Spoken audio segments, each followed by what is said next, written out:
Wow, this is the second time I have done a video like this. The other time was a while ago. It was like several months ago. So I don't know, I woke up this morning and I thought I feel like recording a vlog style video. And I've been wanting to do this for a while, but I've really been prioritizing creating as much movement content for you all as possible. And if this is your first time seeing me or first time on my channel, then welcome. I am a movement teacher, and today I'm going to be doing a couple different things. I'm going to be showing you the background, the behind the scenes of my videos, in case you've ever wondered what's behind that curtain. For those of you who have been here before and who have practiced with me before, then maybe you've wondered what's behind that macrame curtain that hangs like directly behind where I teach. But I also want to talk a little bit about movement and why I teach the style of functional creative yoga that I do. But before all of that, I want to also tell you a little bit about me. You know, as I'm posting these classes, you get to understand how I teach movement and you get to move with me, which I love, but you might not know anything about me. So I currently live in a small town in Colorado. It's called Leadville, and it's the second highest town in the United States. It's at 10,200 feet, so it's really high up here. It's cold, it's beautiful, it's absolutely beautiful, and I've lived here for about a year. I've moved around the country before that, but I definitely think this is where my husband and I are going to call home base for a while, mostly because of his job, but also because we absolutely love it and we're so grateful to be up here. You know, living in a mountain town has its challenges for sure. It is, first of all, it's expensive. Leadville is near Summit County, which includes Breckenridge and Vail, and these areas you might have heard of before. They're known as resort towns for skiing. And so that kind of drives up the cost. So it's a little challenging in that way. And then there's a ton of other challenges, like not a whole lot of restaurant options. There's just one grocery store in my town as I'm recording this video. Hopefully that changes sometime soon because it's said that the town will be growing. And yeah, what we like to do is I like to snowboard and ski, and so does my husband. And I like to move my body a lot. So a lot of hiking in the summer when it's not super snowy, and a lot of camping when possible. So I love doing things outdoors. I have two pets, which you probably know if you have taken my classes before. I have a cat and a dog. Dexter's the cat, Marley's the dog. You will see them pop in and out of videos. If you've never taken my classes before, then keep an eye out for one of them scurrying through, maybe from one side of the curtain to the other. And don't worry, I'll get to the curtain. If you're wondering what I do outside of filming content for YouTube, I do a whole lot of things. I have private clients that I work with virtually. Shameless plug. Reach out to me if you'd like to do private sessions. I do teach public classes in the town where I live and the surrounding towns as well. My website does have the schedule there too if you're ever interested in joining me for an in-person class. I also do some freelance work, writing. I write for a podcast. I just kind of like doing gig work. It's always been my thing, keeping things interesting, keeping things different. My schedule's different every single day, and that's just how I like it. It also allows me to film content for YouTube. At the time of this video, I don't actually get paid by YouTube at all yet. So I'm not even monetized. Everything I do is out of the goodness of my heart. Hopefully one day I will be paid for my work, but that's not really my goal or what my aim is on this channel. And that brings me to explaining why I teach the way that I do. So if you've taken my classes, you potentially like them because they are creative. Now I'm kind of talking about the yoga classes. I have tons of HIIT and strength training as well, but the creativity really comes in with the vinyasa yoga. And what I've noticed from taking classes with lots of different teachers in person and online is that it's difficult to find classes that are both creative and functional. And so what I mean by that is there are a lot of classes that are the standard flow, sun salutations, and just like the same poses, which is completely fine. And there's a place for that, absolutely, for sure. And keep in mind that everybody's different, but just this is my personal experience with yoga, as I've been doing it for 10 years now. I've been practicing for 10 years and I've been teaching for 6. But the thing that I realized is that my body was adapting to doing the same practice over and over again. And so at first, when you first start doing yoga, it feels amazing. It feels so good to move your body in the yoga way, yoga asana way at least, which means the yoga poses.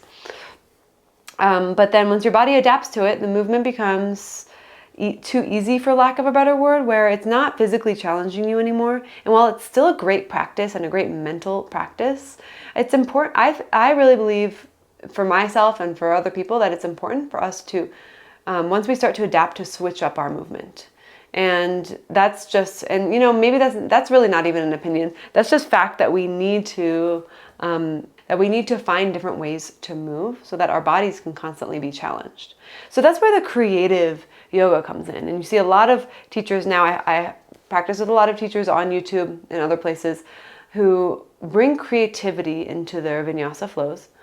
To the point where every time you practice with them, you feel like you're kind of learning a new way, or having an aha moment, or, oh, that's a really cool way to move. And you're challenging your body in different ways.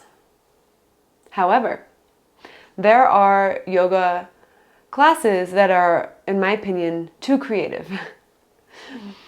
They're so creative that it doesn't feel natural or safe for my body.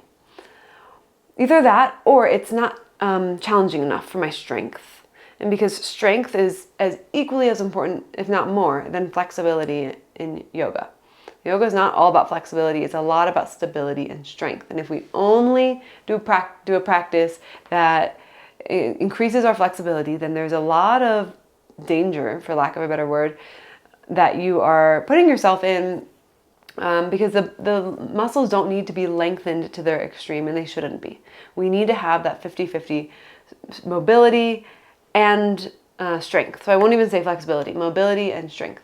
Flexibility, of course, is a part of that. So for me, what's really, really important to find in a yoga sequence or yoga class is a mix between creativity and functionality. When it's too creative, it's no longer functional. And when it's super functional and there's no creativity, then that can honestly just feel kind of stagnant and kind of boring after a while, after you've been practicing for a really long time. Now, I know some Ashtanga yogis might not agree with me. There's some styles of yoga where people really like to do the same practice over and over again and hold poses for a really long time, and like, so much power to you if that's what you like, because that is a serious mentally challenging practice, and really takes a lot of dedication and commitment. But I'm just saying what's true for me. And so when the classes have a functionality to them, it's when that feeling comes about when you're taking a class and you can feel your muscles engaging, you feel safe, you feel like you know where you're going to some extent, but you don't feel like your body is being moved in a way that is unsafe for the body. So that just brings me back to my whole point of why I post free content here on YouTube. Because I'm really, really committed and dedicated to sharing classes that are creative and functional. Ones where you don't even have to really look at the screen. You can just listen to the verbal cues and follow along, but still learn something new and do something new and challenge your body in different ways. My classes are strong. They're strong flows because while the yoga practice is about getting connected with your body, getting embodied, and just being present within movement, it's also about building strength and building heat, and then finding that softness so that you can really surrender into the soft space of awareness after you've built the heat. That's what my classes are all about. And if you've taken them with me, then you're like, I already know this, because that's why I do the classes. If you have any teachers also that you know of that embody this type of teaching, drop them in the comments below, because I'd love to support them. I'd love to take their classes. I'm always looking for other classes that challenge me and allow me to feel safe in my body. And I hope that's the case for you too. And I'll also share below some of the people I love as well. All right, enough about me, enough about that. Let me show you what my space looks like. Here's the behind the scenes of all of my videos. You will definitely recognize this room if you've practiced with me before. I use 2 box lights. The other one is somewhere else right now, but I have them both right there. My mat is lined up the other way. I was just practicing this morning. But you can see behind the macrame hanging curtains that it's an entire hallway leading to different rooms. So that's what's behind there, if you've ever wondered. And I'm actually not going to be in this house for much longer, currently renting it, and probably buying a house. We'll see how that goes. But we are super excited, and I will be sad to leave this space because this has been a fantastic filming space. I'll back up a little bit more. You can see more of my house and a kitchen with lovely green cabinets and a living room as well. Yes, that is a camping chair. Don't judge me. So that was my space. For those of you who are interested, in case you're a yoga teacher who likes to film, I use a Sony a7 IV for my camera. I use it with the factory lens. One of these days I would like to get maybe a better lens to have even crisper videos. But it does film in 4K. And then I use the Rode Wireless Go, and it connects. It's like in my bra right now, but the Rode Wireless Go, and it connects to this thingy so that the sound is just a little bit better than the regular speaker that goes in, into the Rode itself. So this just makes the sound a little better rather than it being like a harsh sound. Yeah, I use those 2 box lights, and that's pretty much it. And I have I have a nice sturdy tripod that I put my camera on, and that is how I film my classes. Let me know if you have any questions about anything ever, filming, yoga, movement, me, my life, my pets. I'm happy to answer them. And yeah, I think that's about it. So thank you for watching if you made it all the way through this, and keep an eye out for new videos coming soon. I'm actually about to film a new yoga video right now. Probably like a short yoga workout. So coming soon. Let's do it.